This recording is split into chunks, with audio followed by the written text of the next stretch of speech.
How you ladies doing? Y'all remember that movie, Rocky III? It's a 1982 Rocky III, and it was one of the most talked about movies, the most talked about film for Rocky. It is by the band Survivor. It was in their third album, and I tell you, I love opening with this music because what that says is, Eye of the Tiger, and I'm ready to fight.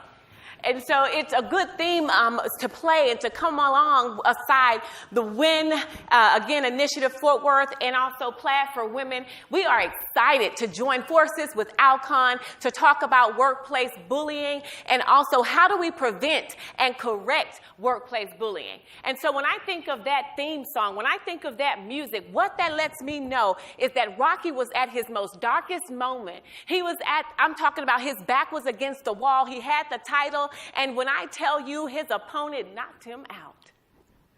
But the one thing his opponent forgot to do is make him stay down. And so he joined forces with one of his opponents. And when he joined forces with a former opponent, he says, we can do this. We can look into the eye of the tiger, and we can take the crown again. We can take the belt again. And so he said, let's partner together, and I will train you. I will train you, and you will gain the victory. You will be the heavyweight champion. And so on today, I ask that you sit back, relax, but I also want you to allow me to partner with you and help train you and prepare you to be able to prevent and correct workplace bullying. So I'm excited to share with you on today what we'll be talking about. And when you think about bullying in the workplace, you think about something from a schoolyard. When you think of bullying, you think of, okay, this is something you hear about children doing, something you pretty much may have your children come home and they may tell you about a bully or someone who's picked on them. When did we start bullying in the workplace? When did the schoolyard become the adult playground? When did corporate America become the place where bullies grow up?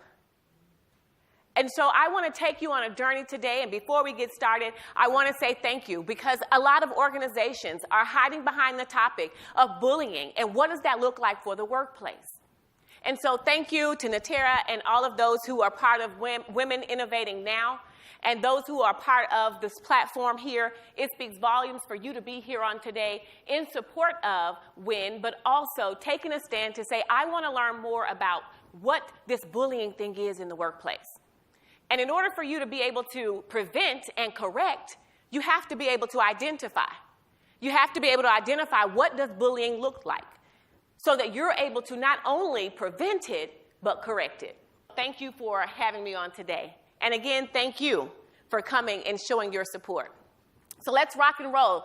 Today's session will be interactive. I want you not just to sit and listen, but want you to engage in dialogue around this issue. Share your experiences. Share those things in which you have encountered, times in which you may have not known that you were having bully behavior. Because all of us at some point or another have either experienced bullying or we probably were the bully. And the only way that we can expose the bully behavior is if we're able to identify it. So let me walk you through what today will look like. Workplace bullying, what is it anyway? When we talk about workplace bullying, because there is a difference, ladies and gentlemen, between workplace bullying and schoolyard bullying. There is definitely a difference. When you think about what does a workplace bully look like?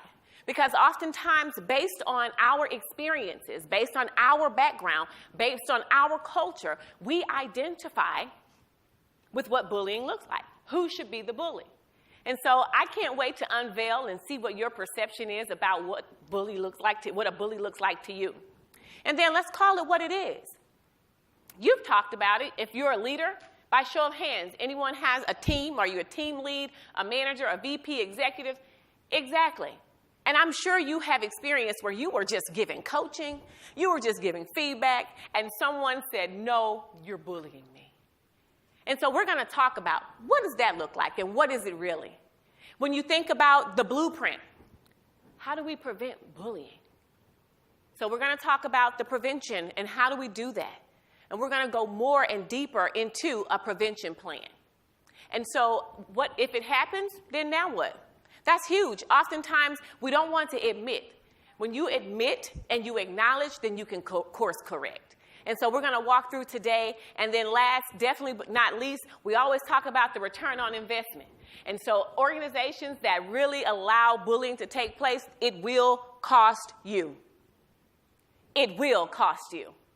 Whether it's a price you want to pay or not, it will cost you. So let's go a little deeper on today. When you think about workplace bullying, what is it? When you think about workplace bullying, it is a repeated behavior. It's repeated. It's over time.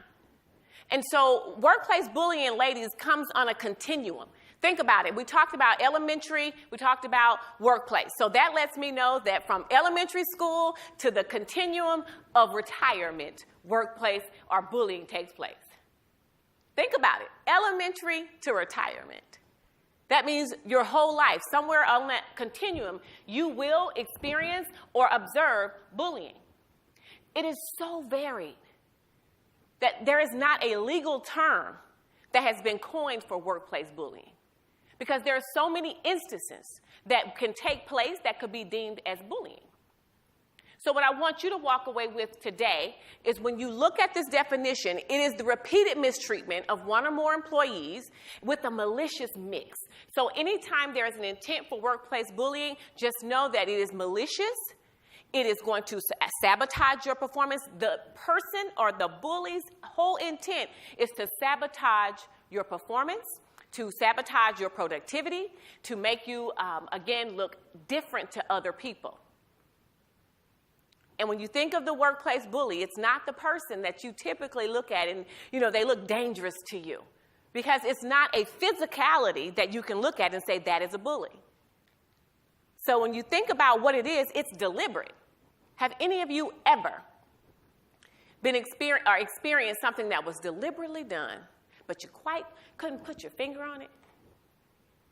I know I have. It's something I'm like, I have it now. I'll walk away from a meeting and I'll say, I feel some type of way. Did they just say that to me? Or why didn't they give me credit for that project? The difference between workplace bullying and someone forgetting is the repetitious cycle. So think about the repetition. And for those of you who are leaders, think about how often, how frequent, because the frequency determines the amount of time that you're spending with that particular individual. How much are you targeting in? And so when you think of that, it's always a desire to control. All right? So that's we're going to set the tone. This is what it is. It's repetitious. It's intimidating. It's to sabotage. It's to humiliate. We're going to set it up just and call it what it is. So this is our malicious mix. Think about it. No matter what the actual intent is or the actual behavior is, the intent remains the same. So no matter if it's intimidating, if it's threatening, if it's isolating, what is the intent? The intent, ladies, is to sabotage. The intent is to cause harm. The intent will move you from what is, again, now something that I was supposed to do to something that is not. What that means is I turned in an assignment. It was supposed to be a great deal, but then you took it away from me. You failed to give me that credit. We have to be honest about workplace bullying. We have to be honest about, when you think about it, let's describe it a little bit. Demeaning your work in front of others or demeaning the work standard. And I know that some of us are feeling kind of like, well, this is a little uncomfortable to be talking about at work. But we really have to understand that in the workplace, it is subtle. It could be covert, or it could be overt. Covert operations, it's subtle. It's very difficult to identify. It's very difficult to call out workplace bullying. And so when you're talking about a covert operation, when you're saying it's subtle, that means you have to be able to identify what it looks like. When you're talking about overt, when it happens and it's just in front of everybody, I tell you this, there is only one way in which a bully will continue with that behavior, and it's very overt. That is if the organization or the leader, the manager of that team, is okay or looks the other way. When your silence speaks volumes, If you are experiencing bullying and you are a leader and there is little to no discussion around what that behavior is, or you say it's a personality conflict, you all just don't get along, think about it. Is it repetitious? Is it going to sabotage? Is it harmful? Am I using intimidation tactics? So you have to ask yourself, what is the behavior? Identify the behavior. And if it falls in the line of those characteristics, then again, it's possible that you're in a bully situation. The one thing, ladies, that I want to share with you, a lot of the research, when I talk about this topic, the Workplace Bully Institute, yeah, we really do have an institute for workplace bullying, if you don't know. There's a whole institute, and they do all types of research around workplace bullying. And when I tell you they survey all different types of audiences around the country, around the world, because this topic has run rapid. And so what I want to share with you, oftentimes we call the workplace, the person who's bullied, the victim. We call them the victim. Well, during my presentation and my training, we call them the target. Because in order to be a victim, that means you have to accept that title. You have to accept that you are the victim. So you may have experienced being a target, but you are not a victim.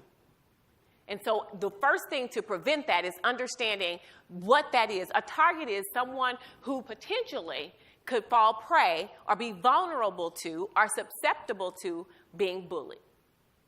So I want to get that started. When we talk about the target, I'm talking about those who the bully, again, has zoomed in on and said, I got you. You got next.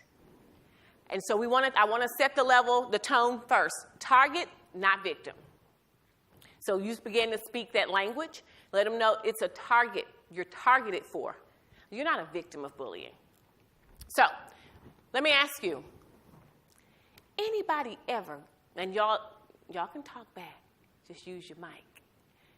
Anybody ever been in a meeting and you were in the same meeting as your coworker and you walked out, but you had a different experience? Like they didn't see the same thing you saw? Anybody? It's okay. This is Vegas, I think. Anybody ever had that experience? Raise your hand. Where you go into a meeting, and it doesn't have to be at work or anything, and you walk away and you're with a coworker or a friend and you say, now, did you hear what Linda said? She really cut me down in front of everyone. She really degraded my work. And they say, well, no, Linda didn't do that. I think she was just giving you some feedback. It ever happened where you feel like it was total opposite? Like, was I on Mars and you on Jupiter? Did you not see the same thing I saw? That's the blueprint for bullying. You see, most often, the target feels like no one sees or experiences what they felt or what they experienced. When you think about bullying, it's all about your perspective. It's all about your perception. Because what you believe is your reality. So in order to kind of just level the playing field, I want to give the bully a few kind of, what does it look like? I want to paint a picture for you, because if you don't know, if we said at the beginning that bullying is a learned behavior. If bullying is a learned behavior, then someone had to teach it. So what we're going to do today is unlearn that behavior. But in order for me to do that, I have to make sure that we are all on the same page as to what a bully looks like. So when you think about it, constant and unfair criticism. If you agree with me, when I call these terms out, say, yes, that's a bully. Social bantering and teasing, they get with their friends. Yes, that's a bully. See? And then yelling, shouting, and screaming. Now, when I get to one that really touches you, you say, yes, that's a bully. Insults and behind-the-back put-downs. When you think about it, I'm going to skip around because see, y'all waiting for the next one. Malicious gossiping. Yes, absolutely. Now, I want to talk like, yes, that is a bully. But we don't think that these typical things are what bullying looks like. See, when we are standing around the water cooler and we're talking about our coworker or our manager, and we're continuously doing it, repeatedly doing it, and it's causing sabotage, or it's causing someone not to be viewed in a different light, or to be put up for a promotion, or to actually take a lateral move, that is a form of workplace bullying. And throughout this training and this presentation today, there should be, like, as I do research and I put together a presentation, I'm like, wow, I have done that before. You see, the first thing that you have to do in order to correct something is to admit it. And so when you think about that, aggressive emails or notes. Have you ever had to write an email and say, let me read this, and then erase it? So I've done that a lot in my life, where I would receive email and I'm like, let me tell you. And I mean, horns are coming out, steam is flying, and I have to erase it because it can be deemed as a form of workplace bullying. So always check what our intent is. Remember, I said at the beginning, it doesn't matter the behavior. A bully's intent remains the same. When you think about it, hostile glares and other intimidating gestures. You know, and sometimes it's a little rolling of the eyes or a short look, you know, like, I'm going to be real short with you today. And so, again, you think about that. This is my favorite. We just have a personality conflict.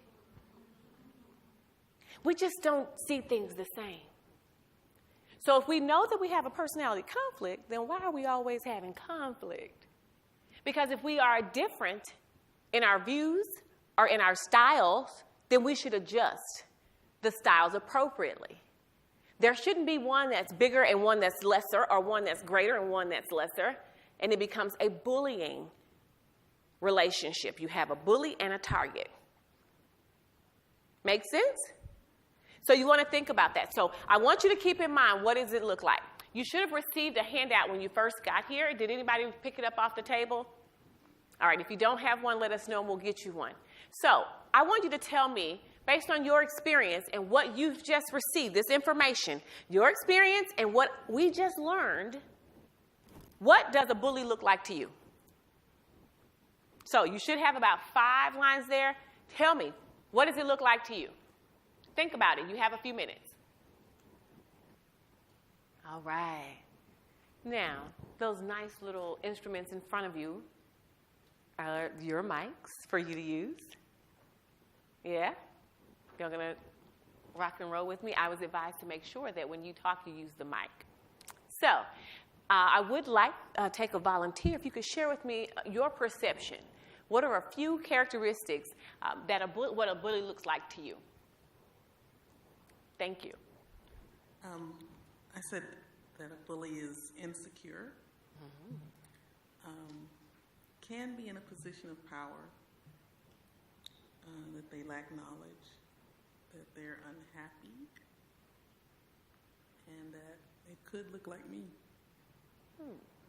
So she got all of that out of... No. Thank you for sharing. So tell me a little bit about the insecurity. I think a person who is a bully might feel threatened, even if it's unwarranted, but for some reason maybe you make them think that they're less than. Or you don't make them do it, but they think they are for some reason. Okay. Thank you. Take another volunteer.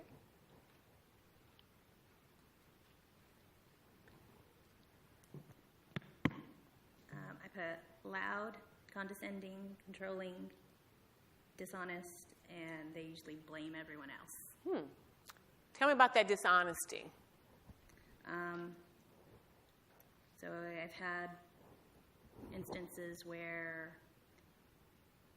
people would say one thing in a meeting and then come back and reverse what was said when it gets in the minutes. And I'm like... So they can't be trusted. Yeah. And they change up on you. All agree? Yeah. So I think when we think about what a bully looks like to us, you'll see a common thread. There was one more person that wanted to share. I want to make sure I don't miss you. You were somewhere over here. Ann? All right. I said that a bully is hostile, intimidating, unsupportive, scornful, and demeaning. Scornful and demeaning, somewhere in between those two. Share a little bit about your thoughts on those two. I think they look for the worst in people, and they highlight people's faults or weaknesses, as opposed to providing support and encouragement or directing them, in a positive direction. I should also add that in my experience, there are some people who smile and are charming and seem to be positive, but still are the worst bullies. And that surprised me to see that. So to figure out, what's the truth underneath the surface layer, and to understand what motivations are, because sometimes bullies will catch you off guard. Back to your point about being insecure, sometimes out of insecurity they can't be honest. And so they'll say something that they think someone wants to hear, or they'll say something nice. And if the people that are receiving that believe it, when behind their back or in a different context, that's not what they really mean. They don't know how to share where they are. They can also be confusing. Wow.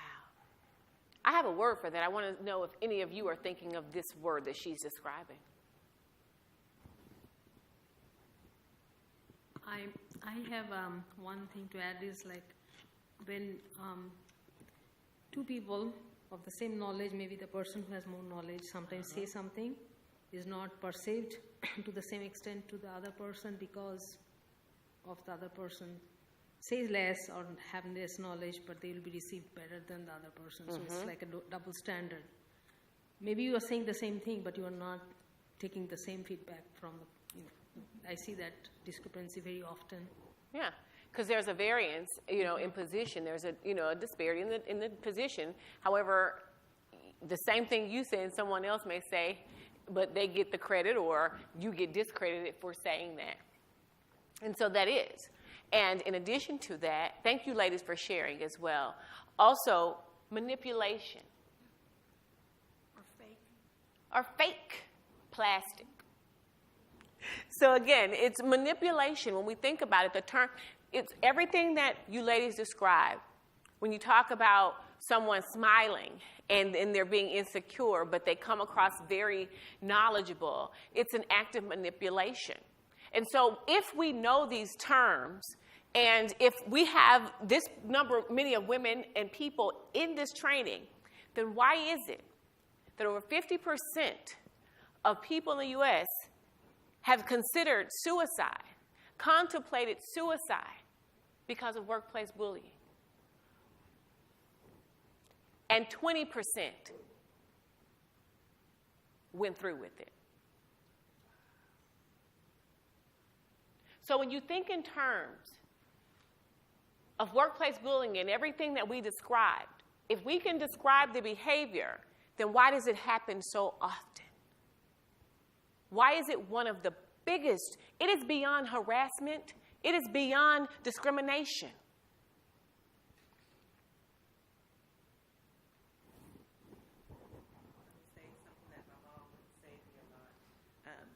People think because they're right, that gives them rights to treat you the way that they feel because they believe that they're right.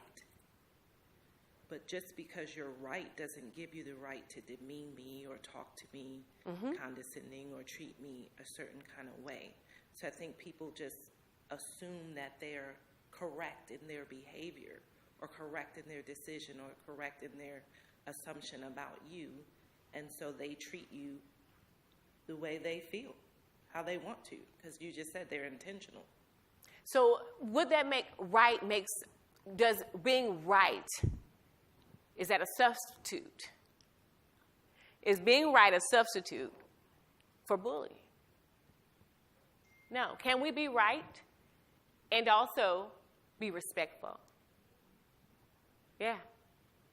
So I think that when we think about, would we look at bullying and what it looks like, if we call it what it is and we see it for what it is, One thing we have to do, we have something in the presentation called observers.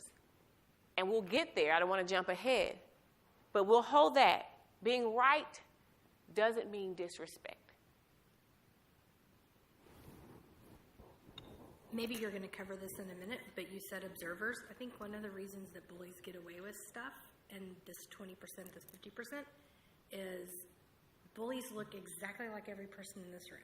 You can't walk into a room and go, Natira's a bully, or this person's a bully, and how the bully looks to the target is not the same as how they look to everyone else.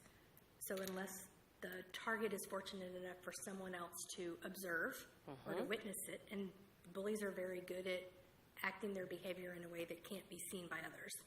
So I feel like that's probably part of what makes bullies so successful and target so large a number. Yes, and we will get there.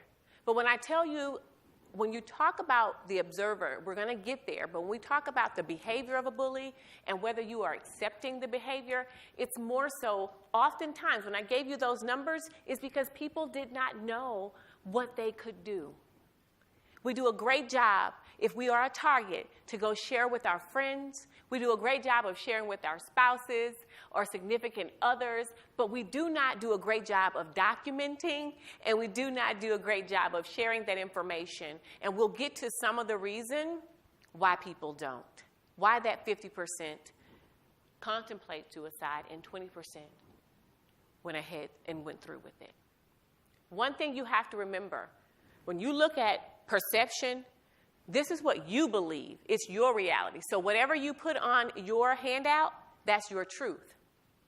That's your truth. If you do not take in the other attributes, characteristics, or behaviors, you may be leaving some of your truth out. So if you really want to look at the reality of a bully, we have the numbers here. And when you think about the Workplace Bullying Institute, it used to be the Workplace Bullying Institute, and we also have the Workplace Bullying Institute in Trauma. Trauma, that's a strong word.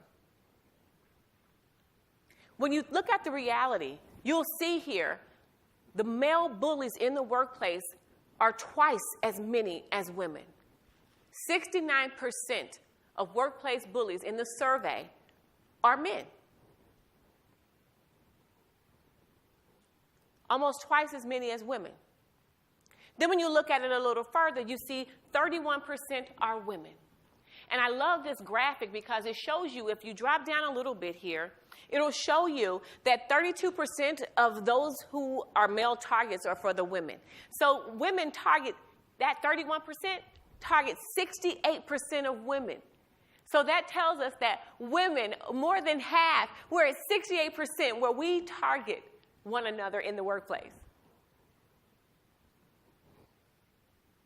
We are our own worst enemy.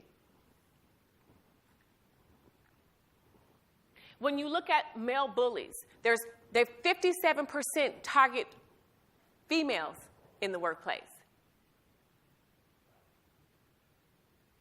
And then there's a 43% male target, so it's less. Why? Let me ask you, why do you think there's a huge disparity between men who are bullies that target men and then a target of women, female bullies who target men? Why is that? Why is the ratio so far in disparity? Why is there such a disparity in the percentage?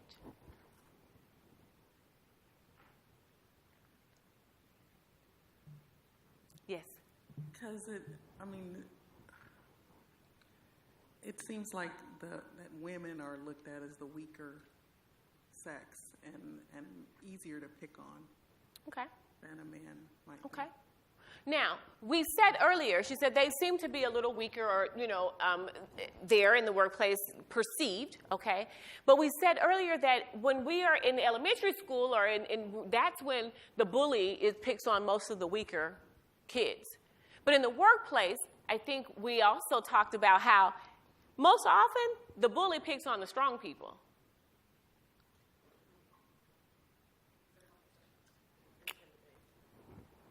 Their competition.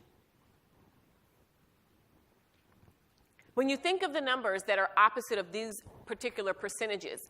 Women are thriving in education, they are thriving in business and in corporate America. And so when you're talking about a workplace bully, there has to be a perceived threat in some way or another. So not only are we a perceived threat to each other, we're also a perceived threat to our male counterparts. So let's talk about the numbers a little more. When we look here, I love these numbers because people say numbers don't lie. Numbers don't lie, but they also reveal something that we do not know. Like they let us see a little bit more inside of our thoughts. They kind of validate a little bit more of what others are saying. So what I want to walk you through is the top. I wish this had like a red clicker on it, but the top, male perpetrators, and then the top blue is all male. The male perpetrators, they're at 69%, correct? Now you move to who they target, 57% female, and then there's a 43% male. Female perpetrators, 31%. So it breaks that image down a little bit deeper, 68, 32. What I want you to pay attention to is the female targets in the workplace, 60%, and male 40%. That's huge. Those numbers let me know that a couple of you in the room are targets. If it's saying 60% female perpetrators and we have a good 68% female target, that lets me know that there's a pretty good probability that there are some targets in this room. And so when you think about these numbers, why is there such a huge disparity? Competition. But that can't be the only thing. Sometimes, have you ever experienced or observed a bully and we had nothing that you could lose? Like, I have no bearing on your position, your job, or why would you? So when you think about that, the characteristics, when we say a characteristic of a bully, think about the numbers. We have 60% female targets. We have 40% male targets. So take a look at these characteristics. A characteristic is an identifier of a person, place, or thing. So what we do is we give this particular person, place, or thing an identifier. We give it a behavior. We give it an identity. So what I'm doing is what you wrote on your paper, what you wrote on your handout, I'm giving it an identity. So most characteristics, they're highly skilled and manipulating and controlling. They see everything as competition. And you all said these things earlier, but you didn't know that what you were doing was describing their characteristics. You were giving your bully an identity. This is huge for organizations. You should be so excited for the win Fort Worth and then Plaid partnering with your organization. This is huge. What we're saying is we're not going to sit back and allow bullying, that epidemic, to take over our company. That is what you're saying today, and you're going to stand up for that. When you think about they do not feel skilled or competent enough, did you not say that earlier? And then they bully as a futile attempt. They're saying, well, I have power. So it's really perceived power. They're in a position of power, but there's somewhere along the line, someone is rallying them. Someone is saying this is acceptable. This behavior, if we're 60% and 40%, that lets me know that there is no accountability going on. The survey didn't say the number of people held accountable. It said the number of people who committed suicide. It said the number of people who have post-traumatic stress syndrome because they have been affected by bullying. It said the number of people that do not come to work and they call in excessively because they're being bullied. So that lets me know if these are the characteristics, are we letting people blame others and we allowing them to put others down in the workplace? Take a good look at these characteristics. Because oftentimes our managers and those who we report to, they again say, the bully is just disliked. It's a personality conflict. We no longer can make excuses. So I've given you a blueprint. I've given you the framework. You know the characteristics of a bully. So this is one of my favorite topics to discuss. When you think about the motivations of a bully and you think about the purpose.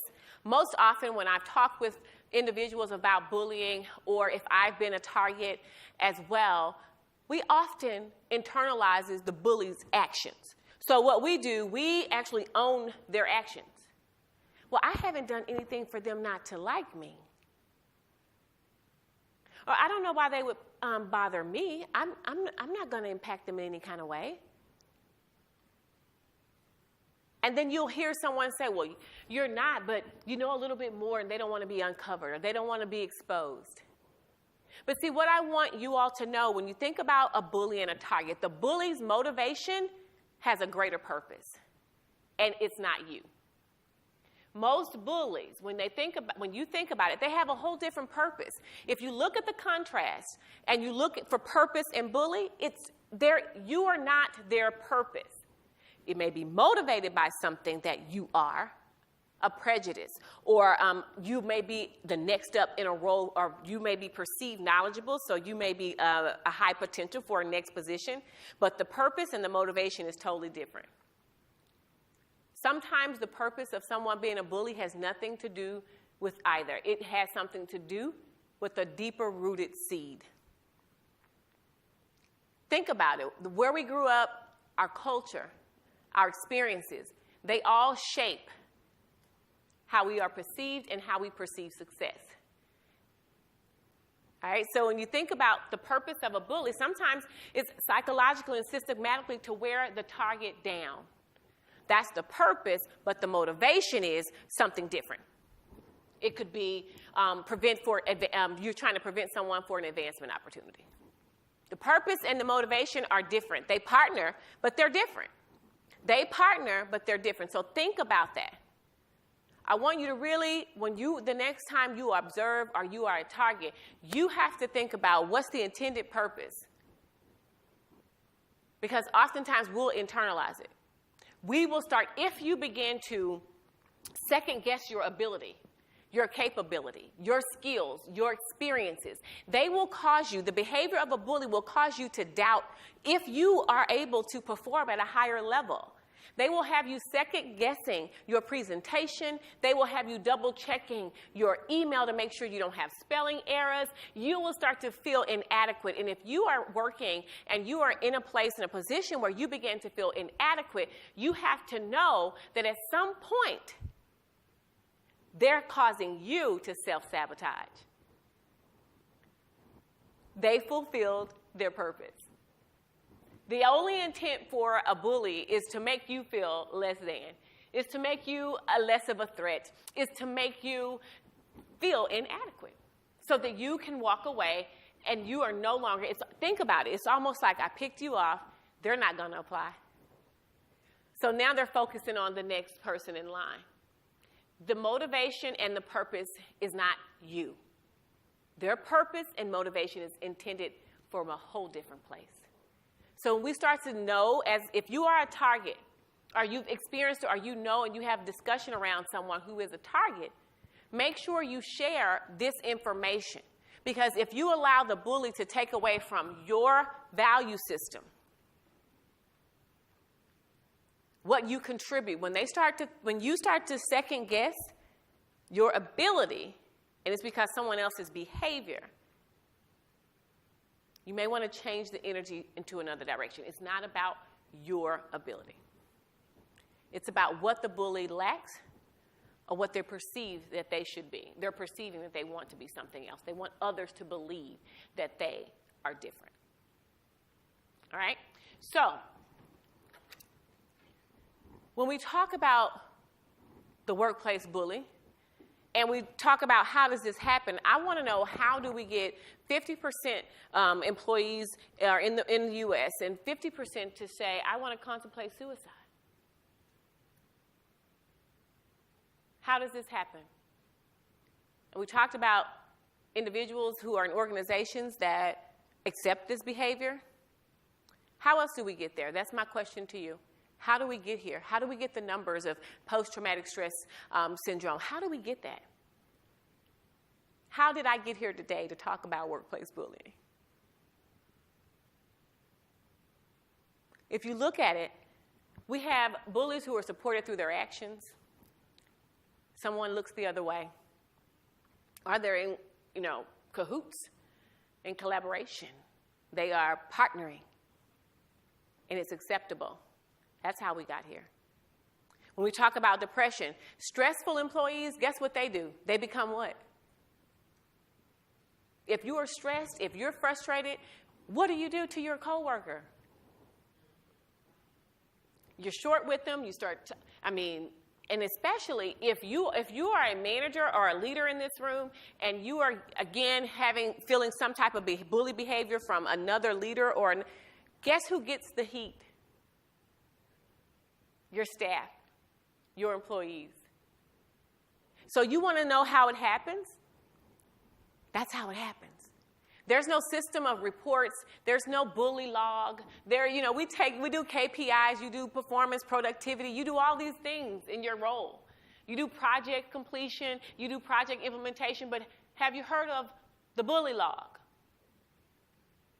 The reports of the behaviors that's causing me stress and trauma at work.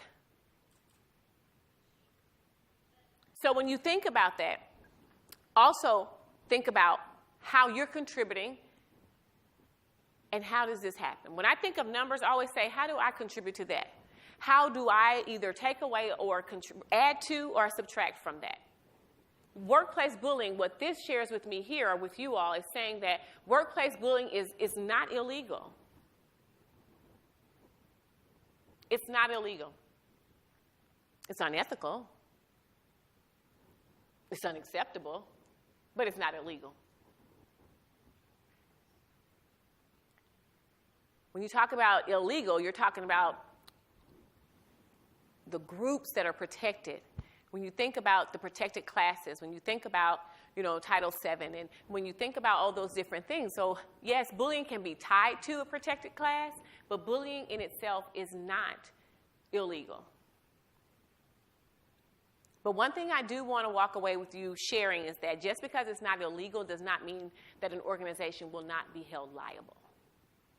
There's a difference. Illegal and liable is different.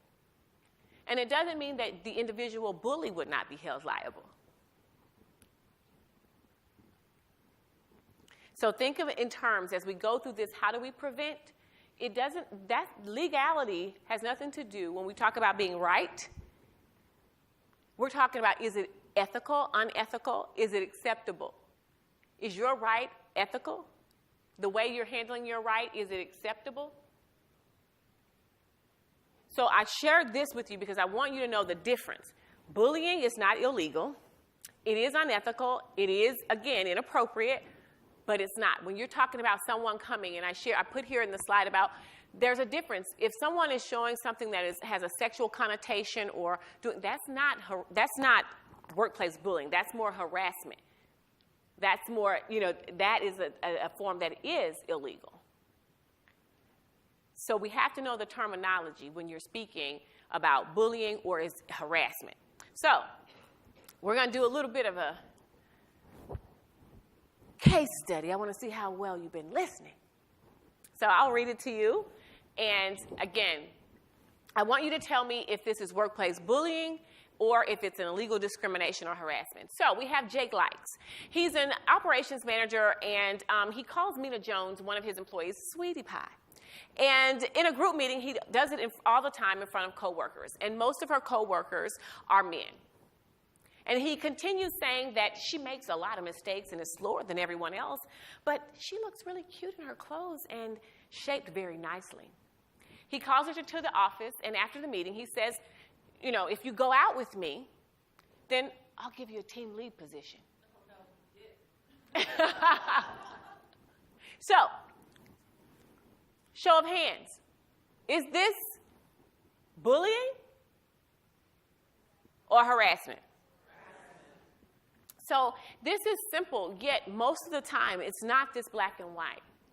So most of the time it's a little bit of both, and it's hard to determine. And so what I'm teaching and sharing and training on today, for those of you who are here and those who will view the actual video, I want you to make sure that you know the difference. Because if you do not know the difference, you don't know how to prevent or correct. Think about it. This is not a point the finger, you're a target, and you're a bully, and I'm a target. This is, we are all in this together, and the only way that we can unlearn is if we learn the right way. The only way that we can prevent and correct is if you know the terminology, if you know where it belongs. That's it.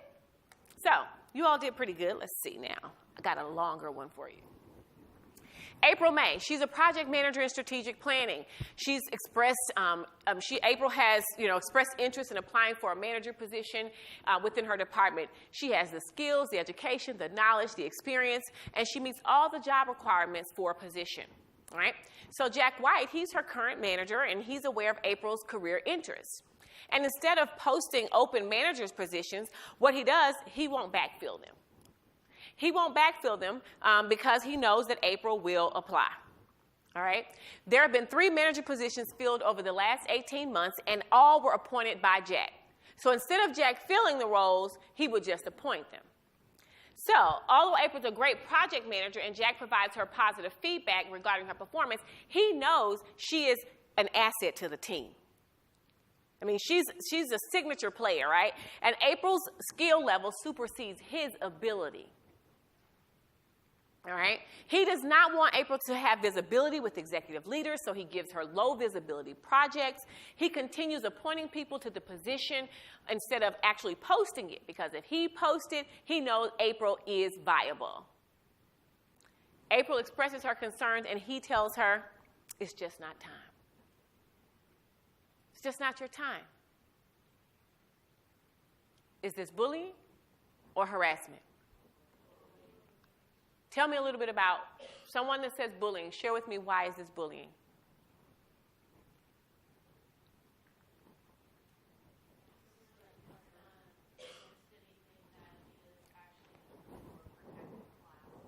Share your mic. Sorry. Nothing is actually done that's against a protected class. So it's not being directed at her because she's female. Okay. It's her, he is intimidated by the fact that she may do better than him. Okay. I think part of the bullying thing is it's repeated. At least according to the story, it's repeated more than once.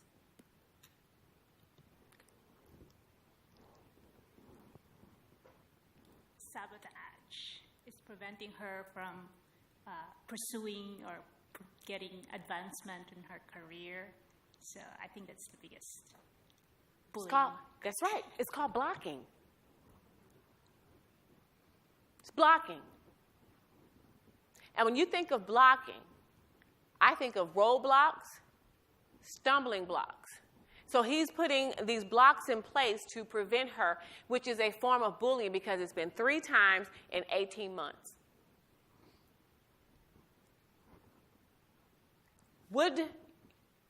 Should April report it? On what grounds? Can she prove it? She can? Okay. So think about if you were April. What would you do? Get another job, because that is what most targets do. The reason why the reporting is low, because there is no reporting system, and then we have not, as a target, identified, we're not able to communicate and identify the behavior. So the reason why the bullying to prevent and correct workplace training is so important is critical, because now you have a set of, a perception, but now you have true identifiers, characteristics that you can actually verbalize. A lot of times we don't report because we don't know how to describe. So you don't know how to be objective. We go on feeling. Well, they made me feel.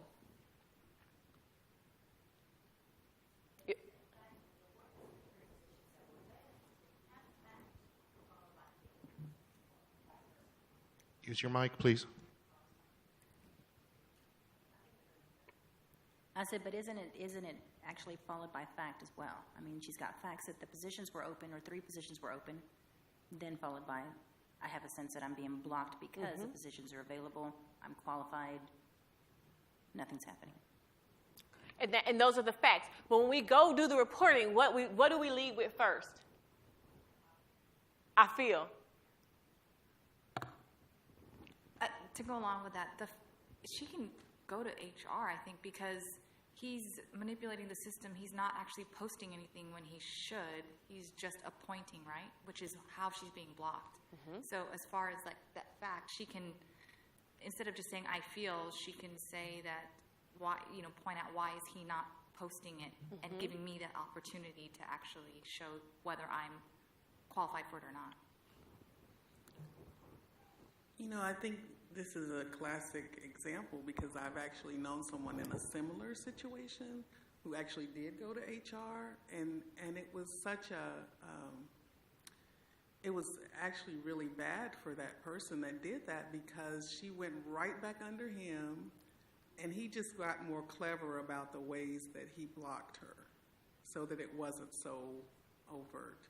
We talked about those subtle, remember those subtle, covert, and overt. There's no reporting system. I just shared it. People don't believe it because it's not something that, again, we don't really buy into bullying in the workplace. If you really think about it, I've been bullied. You're talking about a whole adult coming and telling you they're being bullied? So we have to be able to educate. That's the number one thing is organizations have to educate.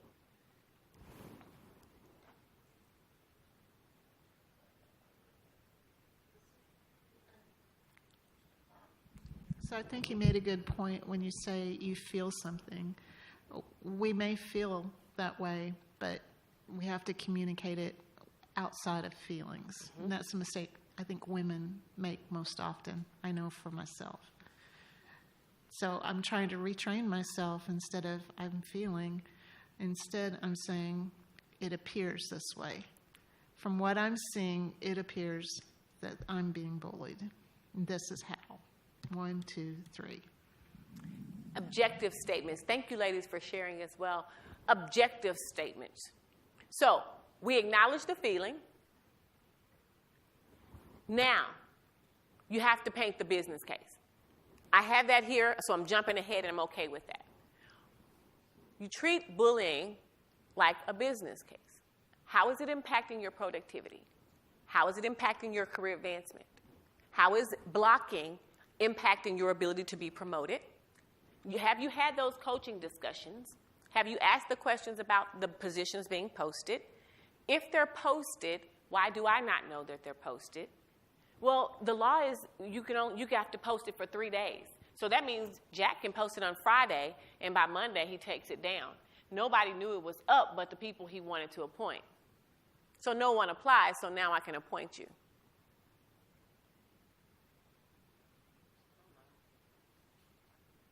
Covert. See, the one thing about the bully, they're always one step ahead of the target. They think they're playing chess, but they're really playing checkers.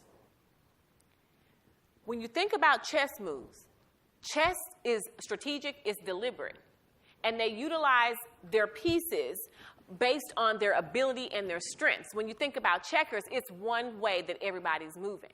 So the bully thinks, because his behavior is repetitive, you're doing the same thing to the same people all of the time. So you're playing checkers, but they think they're really smart. So the things that they're doing is small, but they make big differences in the ability for you to be promoted, for you to advance, for you to move around in the company, for you to be comfortable. So they do small things, but they play hard. But the one thing, you remember that theme song, The Eye of the Tiger? See, when you're talking about the eye of the tiger, you're talking about being able to have the information. How do you communicate that information effectively? That's the only way that organizations and the employees are going to prevent and correct this behavior. One thing I want us to be sure about is because oftentimes when people get information, they are loaded with this information, and then they start to say, oh, I've been bullied, or I've been this. No, I just gave you a performance review and you didn't like it. So when you think about it, when you're talking about understanding the conflict in the workplace and bullying, I want you to look here and say there's feedback, there's coaching, and then there's bullying.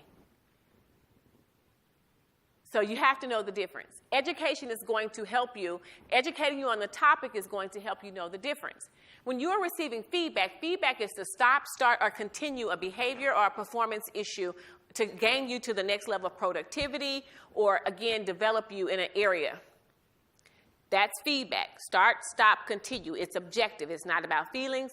They share with you. They sit down. They share with you some feedback that's going to help you, move you, advance you, corrective behaviors, positive feedback. And it's objective. Objective.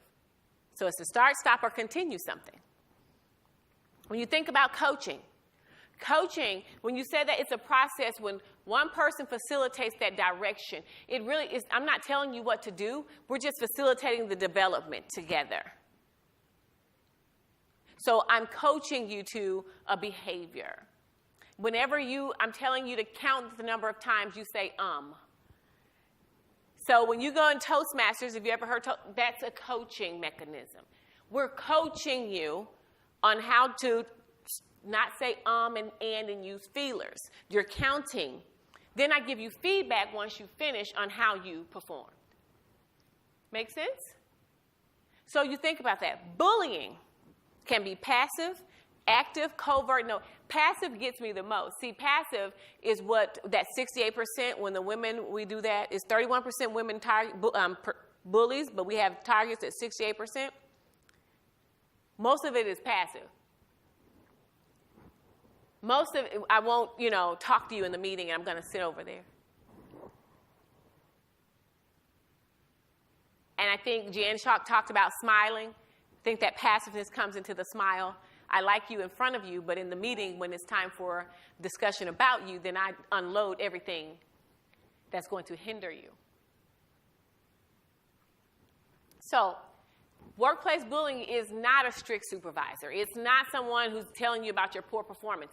Do not use your inability to perform as an excuse to be a target. Managers and leaders have responsibilities, reasonable responsibilities, about your productivity, about what you're able to do. It's about your workflow. It's about your delivery. It's about the execution of what you're doing, your outcomes.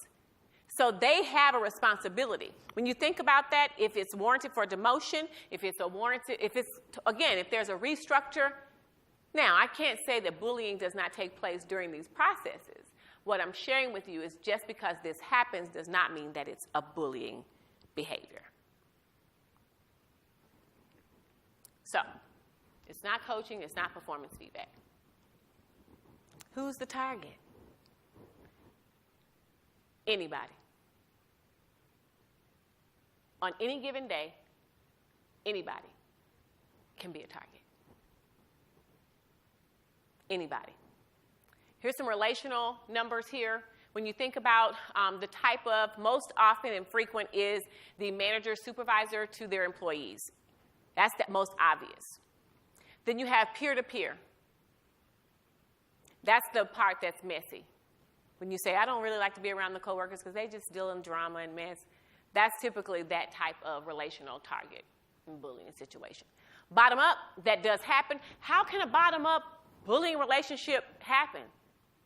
Well, if there's a leader who is not as aggressive or wants to be friends with everybody or maybe don't want people to be upset, and so that type of target, bullies will pick up on a target really easily. So think about these type of relationships. Are you a target? Here are some things to ask yourself. Are you a target? You're perceived as a threat to someone? Negative interpersonal relationships. Relationship currency is huge. If you have relationship currency that you have spent, I said spent. You have had a dialogue or a conflict, and it could have been healthy. You walk away, you may be a target. Relationship currency is huge. High-risk job sectors, when you're talking about police officers, construction workers, electricians, those at high risk, sometimes you'll see bullying more rapid there. right? When you think of levels of employment, if it's a hierarchical system where it's very hierarchical, like everything is about movement, you're going to get a lot of bullying. When you think about someone who's viewed as easy or a victim, you're going to get a lot of bullying. So some of the effects, we talked about stress, we talked about even suicide. That number just rocked my world. And when you think about high absenteeism, you're getting a lot of people absent. They don't come to events, and it depends on who's there. That means there's some type of bully behavior going on. I tell you, hypervigilance. Hypervigilance is almost like have you ever had to walk on eggshells? That's hypervigilance. That is, you're always thinking you are the target. Someone's after you. I got to make sure I stay till 5:00 p.m. because if I leave at 4:59, I'm going to get it. That's hypervigilance. You are always, because you have been so traumatized and you don't want to lose your job and you don't want to be picked on and you don't want to deal with it, so you're hyper, like, okay, I gotta cross my T's and dot my I's every single time. Psychological, psychosocial, they don't want to be around other people. They start to get stressed. The thought of work. I used to have a coworker who sat in the car and cried before she would come in. And she would have to do heavy meditation. Some people are on medication. In order to come to work, they have to take medicine, prescribed. When you think about it, job loss. These are the effects. We heard someone say it here. They leave.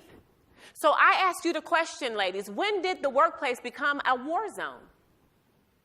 When did this become the place where bullies were the landmines and you had to begin to watch where you stepped because you were afraid that it was going to blow up? When did the workplace become a war zone?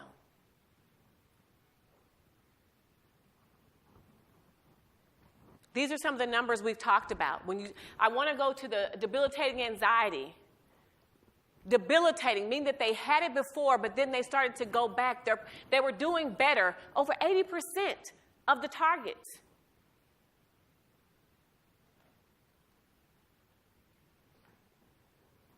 These numbers are heavy.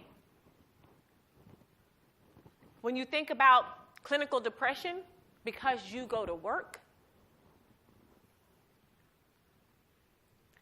you should be excited and happy for an organization that brought this training to you. Because what you're saying, and I said it before, we're going to prevent and correct this behavior. We don't want our employees feeling this type of way. I want you to pay attention to the 30% of targeted women and 21% of the men develop post-traumatic stress disorder. That's very high to go to work every day. Clinical. So they're not just making this up. How do you impact that? How do we prevent that? When we think about these numbers, we got counting witnesses. 48% said that they've been affected. There are people who witnessed this. They've been affected just from witnessing. But yet we say nothing. One great thing, again, the 72% of Americans, that had me excited because that lets me know that organizations are taking it seriously. Institutes like the Workplace Bullying Institute, they are getting the numbers out there. People are being educated on what workplace bullying looks like. You got 72% of Americans who are now aware of workplace bullying. So if you're aware of workplace bullying, that means you're aware of observing it and how to report it. So we should be excited about it. This is the blueprint. 93% we want a law, but it's so blurry. Because there are so many times that we don't know how to identify bullying. We don't know what to say and what it looks like. The protected classes, we know that. We can identify a protected class, but we really can't identify a behavior that's subtle or covert. So how do you describe it? How repetitious is it? Is it a malicious mix? All right? Now, this is where I want to stay for a little bit. I'm watching the clock here. Women bullies target women at a disproportional rate of 68%, and women are still the majority of targets at 60%. Give a woman a break. So let's talk about it. Women have been given little space in religious organizations, little space in business, little space in different corporate executive roles. We've been getting little space. So that means there's 5% women executives who are CEOs of companies, 5. So that means there's a scarcity mentality somewhere in that picture. Scarcity means that there is an abundance, that we need. The desire is greater than the number of spaces. Like, there's so many women who would like to apply for this role, but we only have 1 or 2. And so what that creates amongst women is a spirit of unhealthy competition. So we have limited roles for women in the workplace, and historically, mean girls become mean women. Historically, we do. If you were a bully on the playground when you were little, you're probably a bully in the workplace. And it's not because you want to be or you have to be. It's because of the purpose and the motivation behind your intent. Remember I talked about the personal deep-seated root that you don't know anything about? Mean girls become mean women. And when you think about the hyperaggression in the male-dominated environments, you talk about chief of police or, these roles and detectives. Things that women are heavily, even financial services, when there is a heavy dominated male orientation in this environment, there's little room for women. So if I knock you off, then I don't have to worry about you. I'm the smartest and the brightest in the room. We sabotage the careers of other women all the time.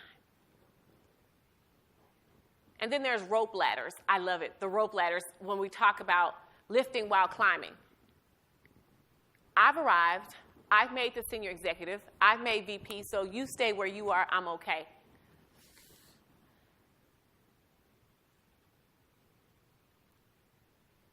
Women will hire men on their team before they hire another woman.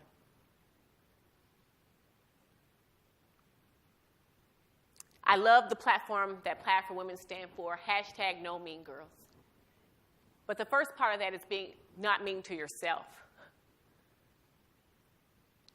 And then moving forward and saying, I don't have to rope a ladder. I can climb the ladder, and I can also lift. Lift while climbing is something that we should all adopt. Another woman's sparkle doesn't make you shine any less. And so we have to know that. I'm pushing a little further here because we only have a few minutes, and I want to get to the observers and the bystanders, but I want to stop just a second to talk about the woman, the No Mean Girls, #behavior. Why is it? We talked about it from this perspective, but what are your experiences? I want to work here. We don't have no mean girls.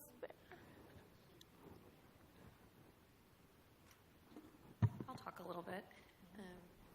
I think that this group specifically is addressing that, right? It's a group of women innovating now and creating a culture where we can help each other. Mm-hmm. And it's not to say that people that aren't part of the group don't have that no mean girls mentality, but I think that's very heavily concentrated with this group. Is we're here to support and network with each other. We, because I'm a former we, sorry. And that's a good observation, because when you think about it, it takes practice to support another woman. And the people say, what do you mean? It does.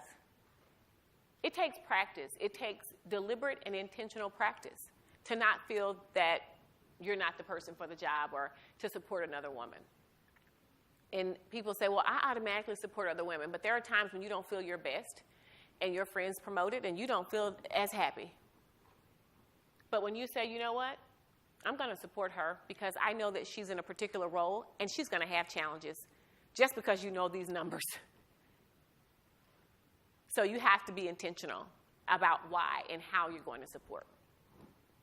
The observers, 12%, they report that. That's only 12, y'all.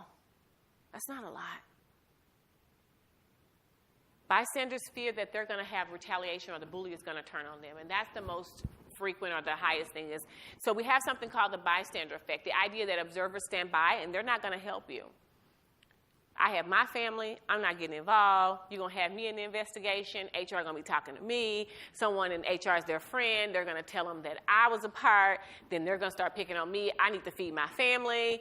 I don't want to go looking for another job. So there are a whole lot of different moving parts to this thing. However, if you observed it and it is something that your organization is saying, we are going to prevent and correct, there's not retaliation because you're not doing it out of ill will. So we have to think in terms, are you being objective? Did you see exactly what you said you saw? Those are the things that's going to help, that education piece. So it happened, now what? You don't want to be, a bystander, and you don't want to tell, well, what do we do? We never become a bully. That's one way to help prevent it. Never become a bully under any circumstances. Recognize when you're being bullied and realize it's not your fault. Take that on first, because if you start to stress and you do all those things, again, what's going to happen is now you begin to bully other people. Out of frustration, you become short. You start to dismiss yourself from different instances or programs or any of your work. So again, be careful. Involve management and engage your witnesses. When you involve management, engage your witnesses and report this as a business case. How does it affect your productivity? How is it affecting your well-being? Not how you feel. Not you don't like the person. Not that their clothes are too tight. We start talking about all these different things. They didn't speak to me today. Well, if I spoke to you 3 days out of the week instead of 5, I don't know if you could call that bullying. But that's not something where you have to have a constant, I didn't speak to you, didn't get a chance to see you. So we have to treat it like a business case. How does it impact your well-being? How is it impacting you doing your job, your productivity? How is it impacting your mental space when you're coming to work? Are they taking you away from your job? All right?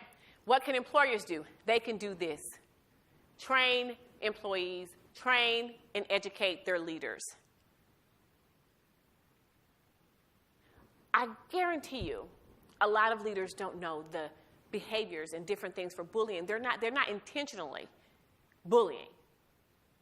But when you train and you see the behavior, you start to check mark, oh, wow, I did that before. I didn't do it intentionally. They just weren't a good person for the job. It wasn't a good fit.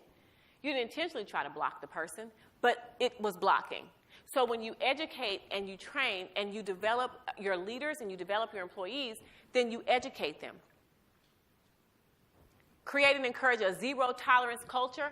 That's huge. It's not a regulation, but a zero-tolerance culture means we support those who are, again, if we do not support bullying and those who will report it, we take it seriously. That's huge. It's always an impact. When we think about the impact, think about it. High turnover. Companies don't want to waste training dollars because they have a bullying environment or don't have a zero tolerance environment, and they're constantly turning over employees. Do you know how much it costs for a company to onboard employees? Decreased productivity, low job satisfaction, and high absenteeism. These are all impacts, negative impacts. Zero tolerance can enhance and help improve that. When you think about zero, that means nothing. We accept nothing. Employees are happier. The retention rate is increased. Companies have high productivity. Leaders are engaged. It's not a perfect world. You will have some challenges. However, when you do that, you have a willingness to report what's going on. When people know that when they know that their organization has a zero tolerance, there's a more willingness to actually report what's going on. All right, so one thing we want is that desirable workplace, and that's what we always look for. Here's the blueprint, ladies, as we end on today. When companies say, we want the blueprint, or we want to know what, how, and who do we call on to prevent and correct bullying, well, I'm talking to you. I'm talking to the people who can correct, who can prevent. And when you think about the blueprint, we said 72% of Americans now are aware. The recent recognition of the problem is increasing. People are aware. Awareness is increasing. And again, that's the blueprint. We have to get the awareness out there. Companies worldwide are establishing training like this around the country. This is the blueprint. safe and comfortable work environment where all employees feel secure and can be productive in the workplace, that's the blueprint. But we also have to know that in 5 to 10 years, they say it takes anywhere from 5 to 10 years to change a design of an organization. If you want to restructure, if you want to do something different, it's going to take you 5 to 10 years to do that, to change the culture. Well, we have to know that it's not going to eradicate the training. It's not going to get rid of all of the bullies. However, your individual commitment can. You are the blueprint. So when people say, what's the blueprint? The employees are the blueprint. The leaders are the blueprint. The organization is the blueprint. And so with that, I want you, we have about 4 minutes. If you take your handout, on the flip side of that, it's about making a commitment because bullying is personal. Make it personal. Make it personal. So you have 2 statements there. Can someone read me the first one?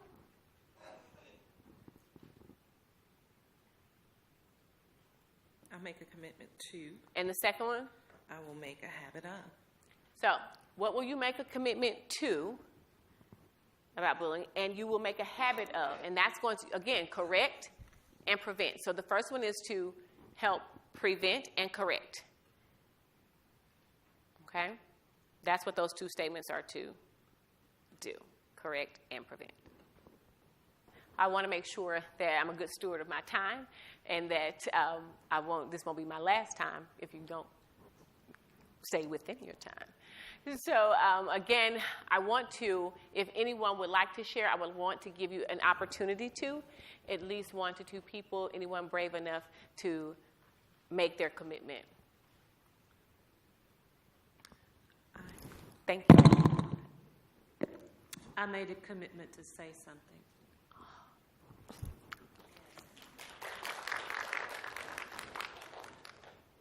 Wow. One more? I made the commitment to see the why. I think sometimes people who are being mean at work, there's a reason why they're being mean at work. I had a coworker who was kind of really mean all the time, and I made it my business to kind of befriend them to see, why is this person not liked so much? It just seemed like no one liked this person. And this person was really lonely. They had lost a lot of their family members, and just being close to that person changed them. They started being a nicer and more pleasant person. So sometimes when it's a coworker, it's, why are they acting like this? It's getting to those whys to help them change their perspective, or even yours, to be more compassionate. Because maybe people are mean to them back. And so that's a defense mechanism. They're just mean because people don't like them. And that goes back to employees who are stressed or who actually impacted. They become, it's like you become the very thing you hate. So it goes back to that. And thanks for sharing, and thank you for being courageous and sharing your commitment. Ladies, again, it has been an amazing time. I love sharing this topic. I love coming out to the organizations. And when the people show up, that means this company is moving in the right direction. This organization, WIN, is moving in the right direction, as well as Plaid. We have to have more open dialogue around bullying in the workplace and what does that look like. Not just bullying, but the great thing about this topic was how do we prevent it and how do we correct it. I think we did a little bit of both today. In all of my sessions, I like to have a little bit of learning and a lot of laughter. I hope that we've had both on today. I'm excited about what's to come for WIN. I'm excited about you all going and taking your commitment and really entrusting yourself with that. It's not about you committing it to anyone else. If you know that you're doing it, that's where the blueprint starts. So thank you. I want to have questions. I want to hear from you to make sure if anyone has questions that you have today and you want answered, we can talk a little bit if you want. It's right at the hour. Any questions, any thoughts? Yes. For the WIN representatives here at Novartis, if we experience bullying or we have a case that we need to bring up, what is our avenue? Do we go to HR or do we go to BPO? Because BPO is supporting our conduct of behaviors, our values and behaviors. So which is the appropriate avenue to go to? And you can answer that for Alcon. I was going to give a generality. If it is not a leader-specific, we talked about those relations. So if it's not a manager to employee, then I would go to my leader. When we talk about the research, it is getting your leader involved and talk with your leader, but we talked about the blueprint and identifying those characteristics. We have to be able to identify what it looks like and share that objectively. And then you want to make sure that your leader supports that. Once the leader interjects and involves themselves in that particular discussion with you, we now watch to see if the behavior changes. And from there may be, again, an opportunity for the leader to just stop it and mitigate it. Beyond that, then you would move into your HR. If it, again, like I said, if it's not the direct leader. If it's your direct leader, then you wouldn't go to the leader. You would, again, go to HR and provide them the information. And know what your intent is when you make that report. Your intent is for the bullying to stop. Stop. And so you want to make sure that your documentation and that your intent is for it to stop. You don't want to continue to fight and stay in that wheel of constantly bullying and targeting and bullying. It is for it to stop. So whenever someone asks you, whether it's your leader or HR or BPO, you would say, they typically ask you, what do you want us to do about it? You would say, I want this behavior to stop. And HR will direct you to the next steps in the process of where you should go. And normally it is a BPO, so they can start an investigation to see if these are valid claims and what they can do to prevent that. Can I add one little thing to what you said about you want the behavior to stop? One of the things that I have to stop myself is trying to come up with the solutions myself in that situation. You've reported it, and it doesn't mean that you need to continue to change your behavior. And it's very easy for us to internalize that and say, well, maybe I could, say hi at the water cooler nicer or stuff like that. I'm just throwing stuff out there. But really saying, no, this has got to stop, and stop trying to fix it yourself because you're not going to fix a bully. That's an amazing statement. Thank you for sharing that, because typically, remember in the presentation, we talked about we own the bully's behavior. We start internalizing. That's what she's sharing, is that we start to internalize the behavior and say, well, maybe it's something we should change, or maybe it's something we should do. And I call it time to proximity.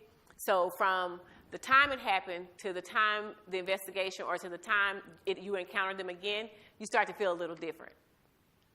So, for example, if the bullying happened Monday and you're upset, you done wrote it down, and this has been going on for 2 quarters, so 6 months.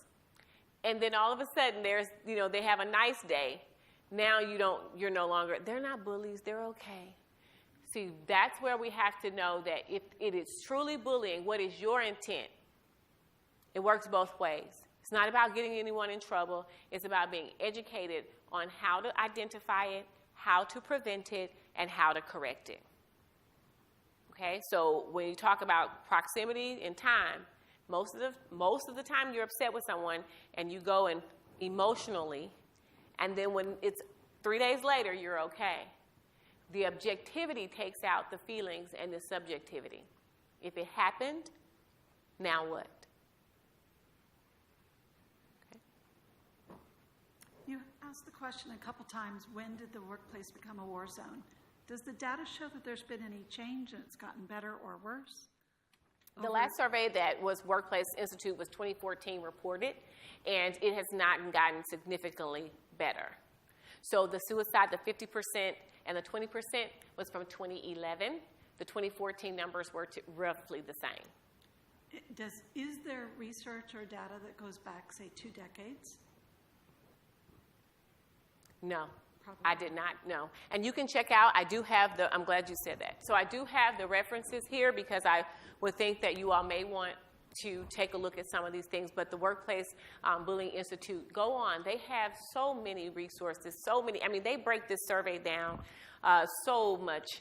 They go into demographics, they go into ethics, ethnicities, they go into workplaces, they go into all different types of numbers and things that could go into this. And so it's every day these reports are viewed by companies, and they're utilizing them in forums like this to help prevent and correct.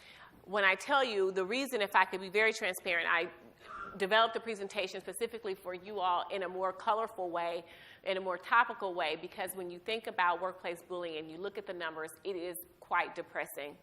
And I want you all to know that this type of training is about being informed, generating awareness so that you can make an informed decision and also look at, am I a target? Am I being bullied? And if you're neither, am I a bystander? And how can I engage in preventing that behavior and correcting that? Before it even gets to HR, before it even gets to the BPO, before it even gets to your leader, you have a responsibility as an employee. And so if we all just take our own personal responsibility to it, we wouldn't even get to these numbers. We think about 12% are the numbers who've reported it. That's really low. I have a question about the reporting and the retaliation. Because if you have a culture where that is frowned upon, because you feel like you're committing career suicide if you go and talk about your boss or whoever's above you demonstrating this type of behavior, because they've established a reputation that they don't do that. Because remember, it's covert. It's on the slide. No one sees it. How do you overcome that fear of retaliation for your job protection? And again, it depends. We talked about the zero tolerance. A few things Natera said is culture. You have to know the culture. You have to know what type of organization that you're in. There shouldn't be a fear of retaliation because you are going to go with your objective facts. You're not going to take their job. You're not going to, get them in trouble. You're going to report a behavior. The truth of the matter, there is a fear of retaliation, and people have been retaliated against. I would sit here and be telling you a lie, an untruth, if I said that people do not retaliate. However, the education piece is where this company, now that all of you have come here, people are going to watch this. Now, your organization is already at the tip of it saying, we're educating, we want to talk about this topic, and we are zero. You all are the zero tolerance. And so with that, I would definitely say, you have to weigh your options. I wouldn't walk away telling people, go tell right today. What I'm saying is know that you are educated on it. You are very definitive in it. What the challenge with the retaliation is that oftentimes it's confused with performance. And so people who have performance issues confuse the manager as coaching with the bullying. Separate the two, know what's bullying, know what your performance is, be aware, and I would definitely say if it's affecting my health, if I'm having some type of mental, clinical, you need to get some help outside of HR, but I would definitely recommend doing what you're comfortable with and taking this to your leader or to HR. I mean, there is no, depending on the culture at your organization would be my best response. I wouldn't say do it out of, fear or again, but I also know that you have a responsibility. One of the things I read in the research is also your witnesses. Make sure that you are sharing and saying, this looks like this to me. Can you observe and let me know? Don't frame it to say, this looks like this. Watch them, watch them. Just say, hey, have you noticed? I want you to observe and let me know if you see the same thing. And you do it over a period of time. And that way you do have your witnesses to say, yes, this is happening. I did observe it. They were being very objective about. They did not want to come share this with you because they did not want to be wrong and accuse someone of bullying. Always go to your productivity. Always go to how it's affecting your well-being. Always go to that. It's not about your feelings. We come to work to do a great job. And I know that people don't get up out of the bed to come be a bully at work. Like, we have a lot of responsibilities, and I know, so sometimes behaviors just need to be identified. Really and truly. and people need to be held accountable. I just want to say one more thing about that. Thank you, first of all, for coming and speaking with us. It's a good topic to discuss. I think people need to be aware of this in the workplace, and I think a lot of people are not. I just want to add on to what you were saying about the retaliation. I think a lot of people do not want to go to HR or go to their leaders because they feel like they're being a rat. And then once you do that, there's that tension now between you and the bully. You work with this person, you see them every day.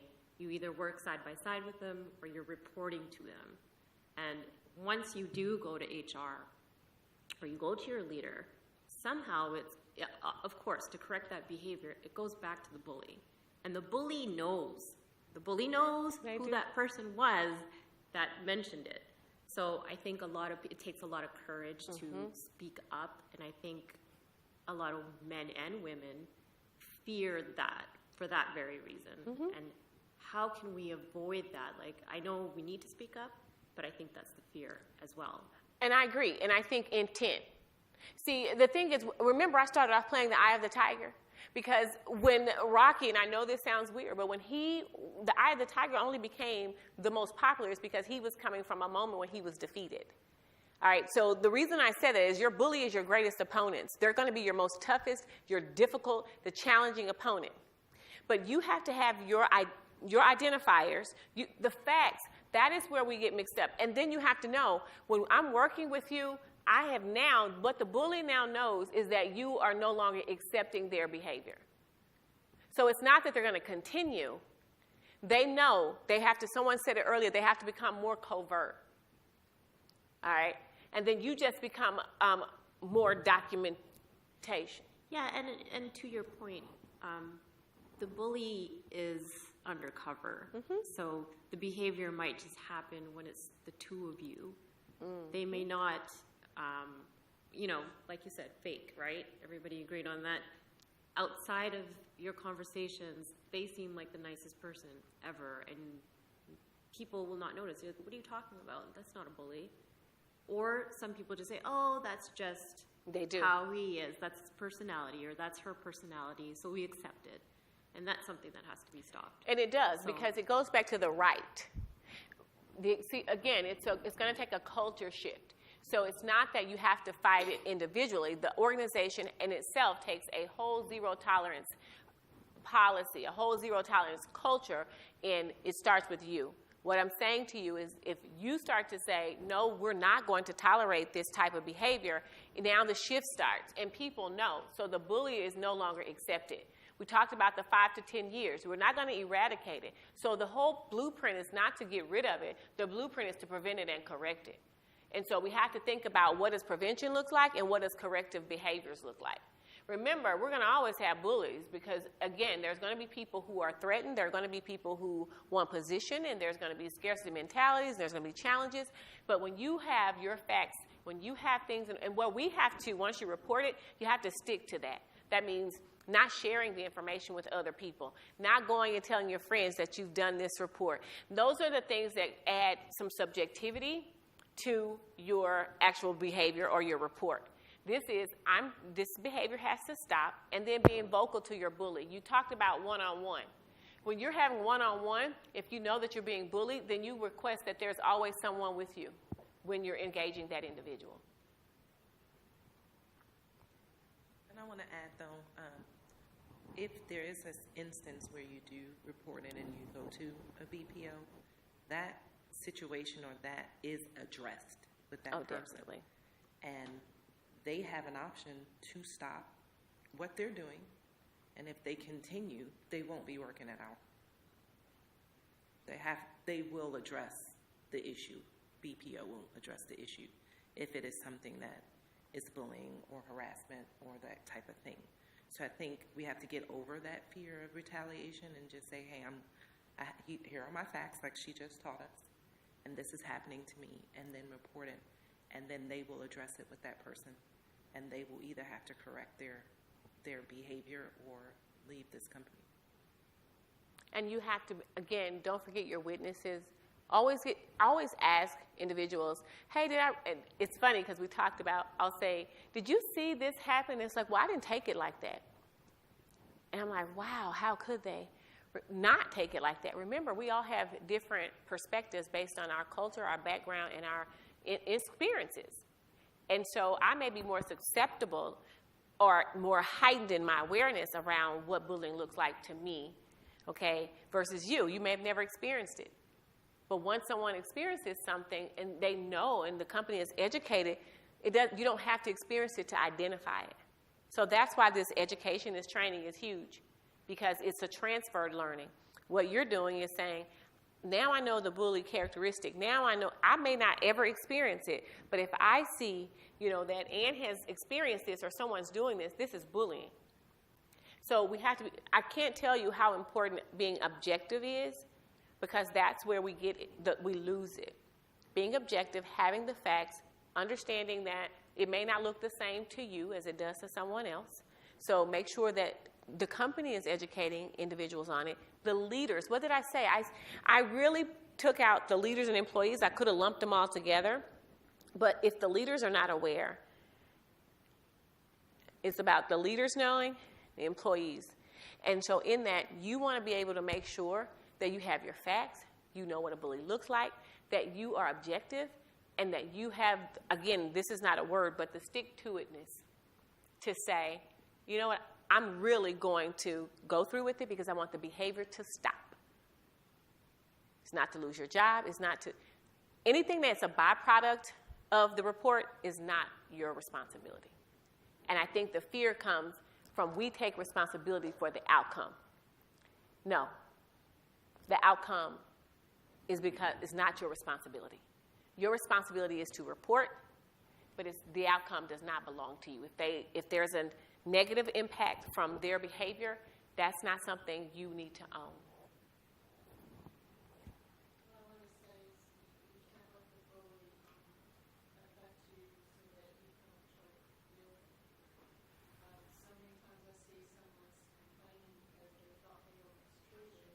And then they turn right around and start doing those negative things against that person. And so then no one's right. No one's taking that moral next step. So don't let yourself become the bully. Don't become the bully under any circumstances. Ladies, it has been amazing. I know you all have to get back to where you're going, but I appreciate the time we spent together today, and I've enjoyed you. I've enjoyed your questions. I hope that, again, you have received some information that's going to be impactful for your journey. And, again, we have to have the eye of the tiger. We have to know that it's going to be tough, but we are trained and we are fully equipped. And, again, #NoMeanGirls. Thank you. Thank you.